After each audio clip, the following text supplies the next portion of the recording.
News when you want it with Bloomberg News Now. I'm Nathan Hager. And I'm Karen Moskow. Karen, we begin this morning with the latest on U.S.-China trade talks in Madrid.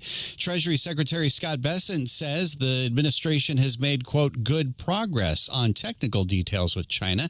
We get more from Bloomberg's Rosalind Matheson. They had 6 hours of talks yesterday, and then they had lower-level technical talks continuing last night. So there does seem to be a real impetus on both sides to get towards a formal understanding on trade, because that's all about paving the way for a meeting between their leaders later this year. And, you know, Xi Jinping is not going to agree to a meeting unless there's a proper agreement that they can tout at the time. And so the mood music from the US side, at least what we're hearing this morning, is pretty good.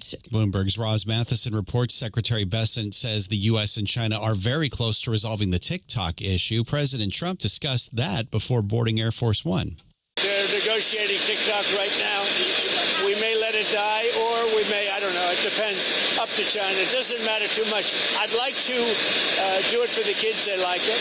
I mean, selfishly speaking, I did very well on TikTok, and I got the youth vote. And this morning, a senior U.S. official says China has misunderstood the U.S. position on TikTok and that President Trump is willing to let a ban on the Chinese-owned app go ahead. TikTok faces a deadline this week to reach a deal to continue operations in the U.S. Meanwhile, Nathan, as trade talks continue, China's market regulator says a preliminary probe has found that Nvidia has violated anti-monopoly law. And we get more with Bloomberg's Tom McKenzie.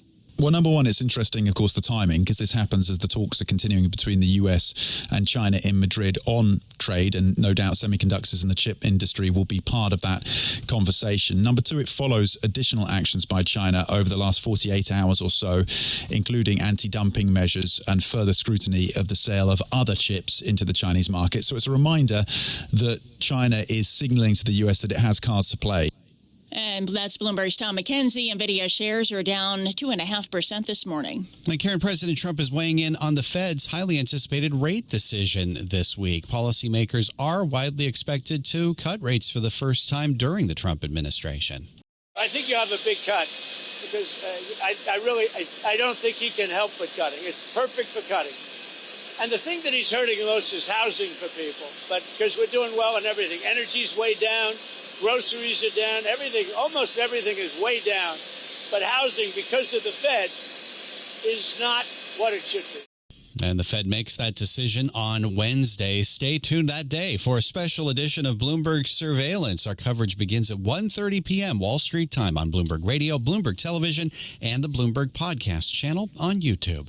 Nathan, while most investors expect a quarter-point rate cut this week, former Federal Reserve economist Claudia Sahm says Jay Powell and company are in a tricky situation, and she spoke with Bloomberg Surveillance. The rate decision is going to hinge on the data, and the Fed they are grappling with a really tricky environment in that inflation is too high.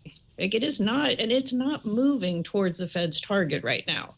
And then you have employment that has really soften. Former Federal Reserve economist Claudia Sahm knows consumer prices rose 2.9% over the past year, the fastest annual pace since January. Turning to politics now, Karen, the country still is grappling with the killing of conservative activist Charlie Kirk.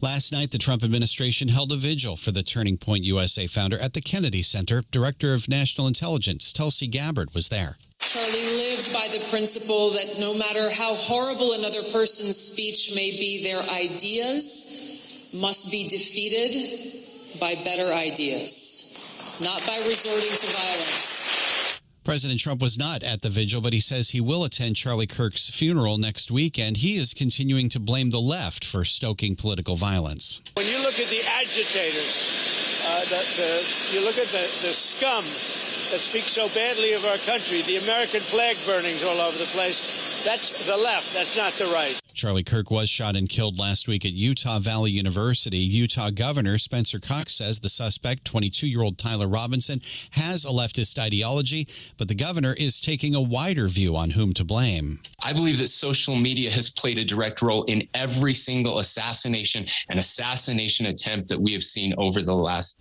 5-6 years. There is no question in my mind that cancer probably isn't a strong enough word. Utah Governor Spencer Cox appeared on NBC's Meet the Press, heard Sundays on Bloomberg Radio. And that's news when you want it with Bloomberg News Now. I'm Karen Moskow. I'm Nathan Hager, and this is Bloomberg.